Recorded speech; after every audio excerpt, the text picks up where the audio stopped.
O início da literatura brasileira começa com duas vertentes muito diferentes que acontecem ao mesmo tempo, no século XVI, quer dizer, de 1500 a 1600. Uma é a literatura de informação, que não é literatura. A palavra literatura tem mais de uma acepção, e tem duas principais. Numa delas é a arte da palavra. Então você fala um conto, um romance, uma poesia, é literatura.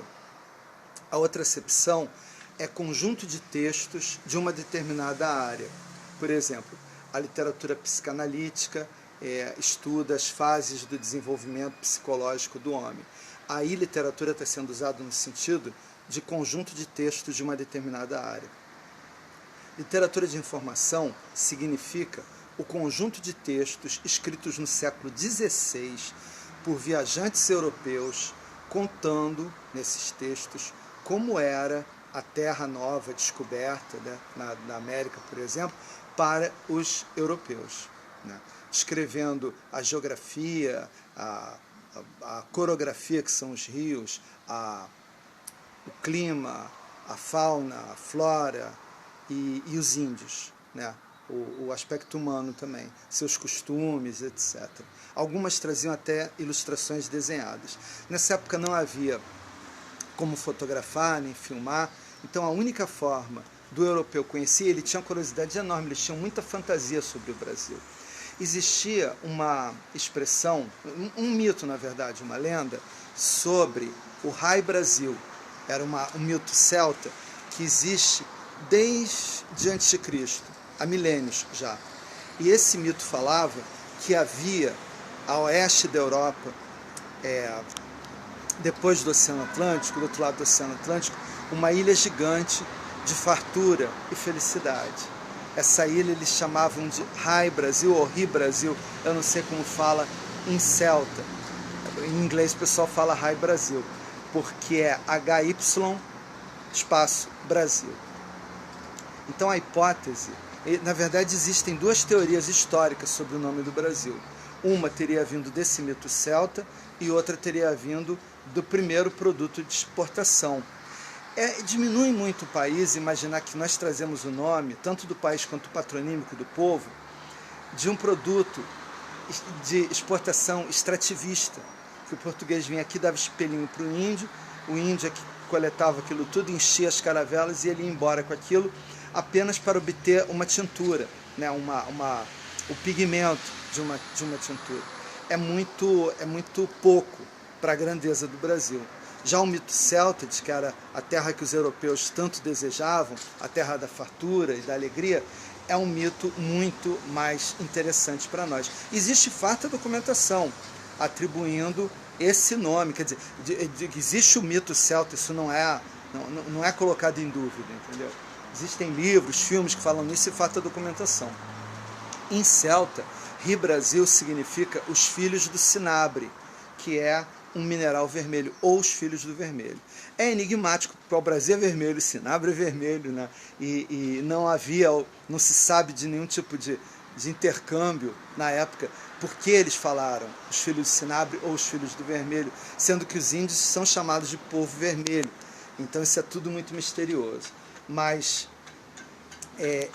os primeiros colonos que vieram para o Brasil, eles eram pessoas muito rudes, muito humildes, e às vezes até eram condenados como pena alternativa, ou eram pessoas que vinham para ganhar dinheiro simplesmente. Tem um filme que eu recomendo para vocês verem, se chama Desmundo, está no YouTube, e ele tem legenda, porque a reconstituição é tão bem feita, do século XVI, né, 1500 e tanto, que eles reconstituem a forma de falar também, a língua portuguesa da época. E não é fácil para nós entendermos, então tem legenda. É muito interessante ouvir eles falando, tentar entender e comparar com a legenda. É um grande filme, muito bem realizado em todos os sentidos. Tem uma ficção ali, tem uma história, mas mostra muito como é o clima desse início da colonização. A literatura de informação, então, foram textos escritos por alguém que estava viajando no Brasil. Às vezes era um cientista, ou era um comerciante, ou era um religioso, mas sempre era alguma pessoa que tinha condição de escrever. Então, porque nem todo mundo tinha uma base de educação nessa época. Mas eram textos que tinham um objetivo extrínseco, não um objetivo de produzir expressão com o texto, mas o objetivo de informar, geralmente com a conotação comercial. A própria Carta de Caminha, ela foi porque na verdade quando chegou a frota aqui, veio com 12 navios, ela veio para tomar posse do Brasil. Uma prova disso é que uma das cartas que chegaram até nós, que é do mestre João, recomenda que o rei veja o mapa tal, onde mostra onde está o Brasil. Então eles sabiam onde estava o Brasil e vieram tomar posse. Como o mito falava numa terra, era um mito celta, não era cristão, né? Falava em Brasil, eles adotaram o nome de Ilha de Vera Cruz, a Ilha da Cruz Verdadeira, depois Terra de Santa Cruz, até quando descobriram que não era ilha. No início se achavam que era ilha porque o mito do Raio Brasil era uma ilha. E aí, justamente eles botam a terra da verdadeira cruz de Vera Cruz para fazer um contraponto, para sair da ideia do mito celta. Não descobrimos a terra mágica dos celtas, descobrimos a terra da verdadeira cristandade. E também para tomar posse como uma terra portuguesa. Para tomar posse, para ficar isso oficialmente colocado, eles mandaram um navio inteiro com as cartas dos capitães. Cada navio tinha um capitão. Pedro Álvares Cabral, que não era um homem do mar, ele era um político, ele era o capitão-mor, então ele mandava em tudo, mas cada navio tinha o seu capitão. E tinha o seu piloto, que também escrevia a carta às vezes. Então foram algumas cartas, inclusive a carta do escrivão-mor. A Carta de Caminha é muito bem escrita, e ela é o documento inaugural do Brasil. Foi uma das poucas cartas que chegou até nós, e ela parece um conto muito bem escrito, entendeu? Um conto de aventura sobre essa descoberta do Brasil. Eu vou ler um trechinho. A terra em si é muito boa de ares, tão frios e temperados como os de Entre Douro e Minho, porque neste tempo de agora, assim os achávamos como os de lá. Águas são muitas e infindas, de tal maneira graciosa que, querendo aproveitá-la, dar-se-á nela tudo por bem das águas que tem. Então veja que o interesse deles era econômico. Eles chegaram perguntando para os índios sobre ouro. Havia um marinheiro que falava algumas línguas africanas e orientais. Tentaram com que ele se comunicasse, o caminho acontece na carta, se comunicasse com os índios que falavam tupi. Falava-se mais de 1000 línguas indígenas no Brasil, mas esses da costa falavam tupi. E o cara não conseguiu. Mesmo assim, a caravela não chega na praia, porque senão encalha. Ela fica longe, que são barquinhos. E os índios receberam eles muito tranquilos, muito suave, entendeu? Eles levaram alguns índios para falar com o capitão, na cabine do capitão, que ficou lá num trono, com a melhor roupa dele, com um colar de ouro gigante e tal, para receber os índios. E perguntando sobre ouro. E não se entenderam, porque os índios não falavam português, a língua não tem nada a ver, não tem nada em comum. E os portugueses não falavam tupi. Mas eles olharam o colar do capitão e apontaram para a terra, apontaram para o colar e apontaram para a terra. E com isso os portugueses depreenderam que havia ouro, por isso podia explorar o Brasil. Mas mesmo se não encontrasse, aí o Caminha fala, ela pode ser usada para agropecuária. É o destino colonial do Brasil que ele cumpre até hoje. É um Brasil exportador de matéria-prima, quando, na verdade, hoje no mundo é necessário ganhar dinheiro com todos os setores da economia. Primeiro, segundo, indústria, terceiro, serviço, e o quarto, que é pesquisa, né? Então, o Brasil está remando contra a maré da história quando ele não se integra nos outros sistemas econômicos, níveis econômicos, né? Fica só no primeiro nível. Agora, era isso que Portugal queria, extrair coisas, e foi isso que ele fez. Durante todo o Brasil colônia, o Brasil continuou sendo explorado com matéria-prima por outros países depois de ser colônia, de ser oficialmente colônia. Então a Carta de Caminha, ela tem essa preocupação, ela deixa isso bem claro de explorar o Brasil. E os portugueses não encontraram ouro no início, os índios não conheciam, não tinham interesse, só encontraram no século XVIII, mas mesmo assim exploraram desde o início. Nesse primeiro século, o ciclo foi extrativista, era pegar alimentos, plantas, animais e até índios e levar para a Europa para exibir ou para usar de alguma forma aquelas plantas e tal, e principalmente o pau-brasil. Era um ciclo extrativista que eles trocavam bugigangas com os índios e os índios é que coletavam essas coisas para eles. Tá? Além da Carta de Caminha, tem o Hans Staden, que foi um marinheiro alemão da cidade de Essen, que se colocou no serviço de um navio português, naufragou na costa do Brasil e ficou alguns meses prisioneiro, sendo bem alimentado, bem tratado, para ser devorado depois, mas ele conseguiu fugir. Então, 1550 alguma coisa, ele lança o primeiro livro publicado na Europa relatando sobre o Brasil. Essa narrativa do Hans Staden e também a Carta de Caminha vão ter grande influência na literatura brasileira de todos os outros séculos, principalmente do século XX e XXI, e vão ter influência também no cinema.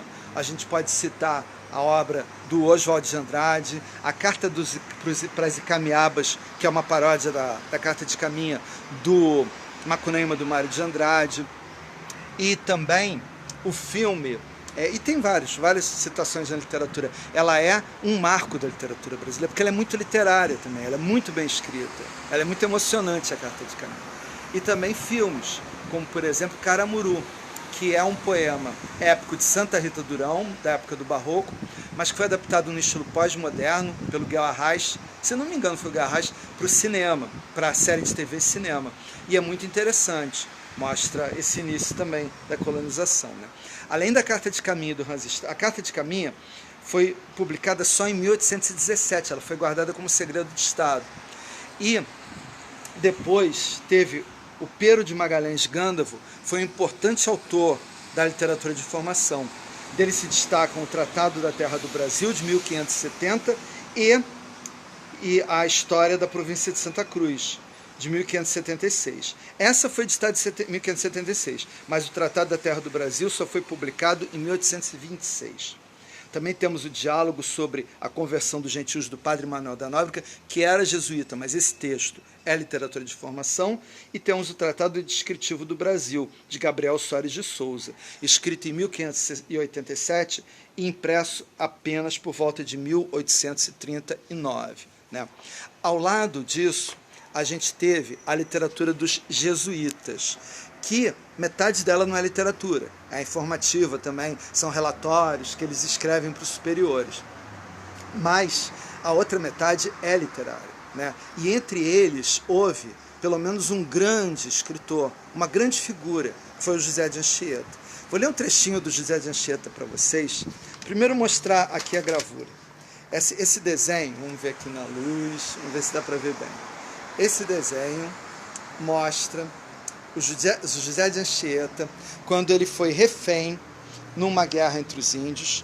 Então, se não desse certo a negociação de paz ali, eles iam matá-lo.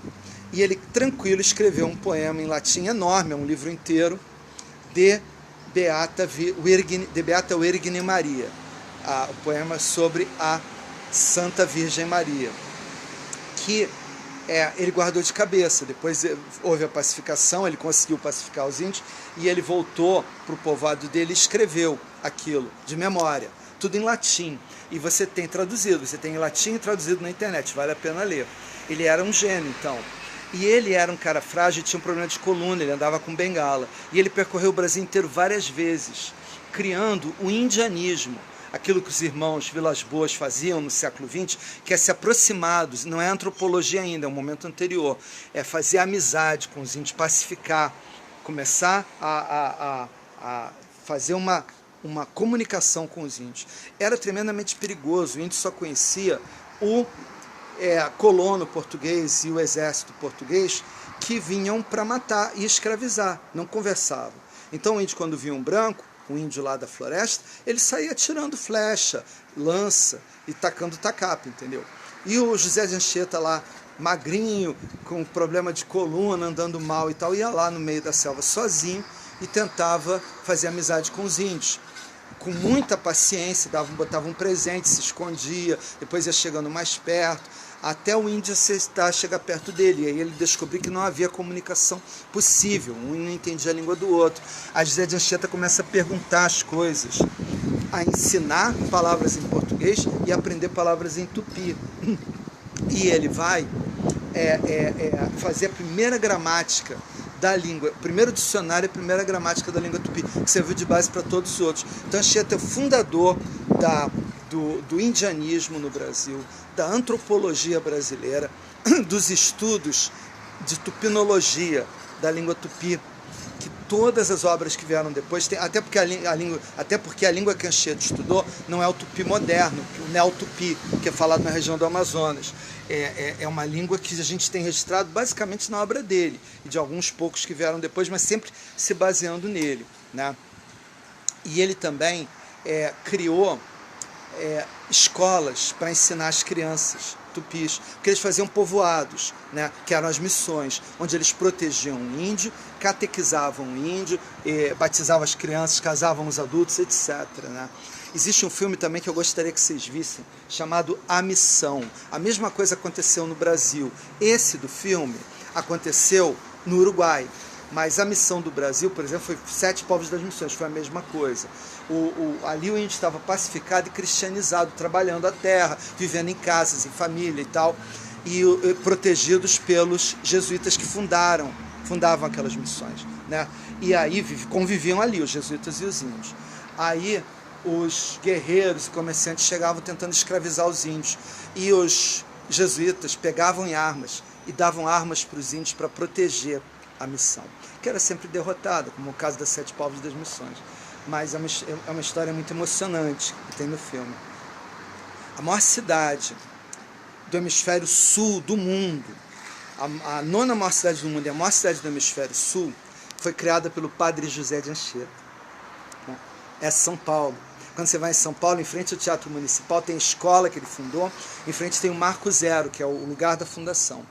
E ele fundou para ser um povoado, onde havia uma escola que ensinava os índios, e ela acabou se tornando uma das maiores cidades do mundo, né? A maior cidade do Brasil.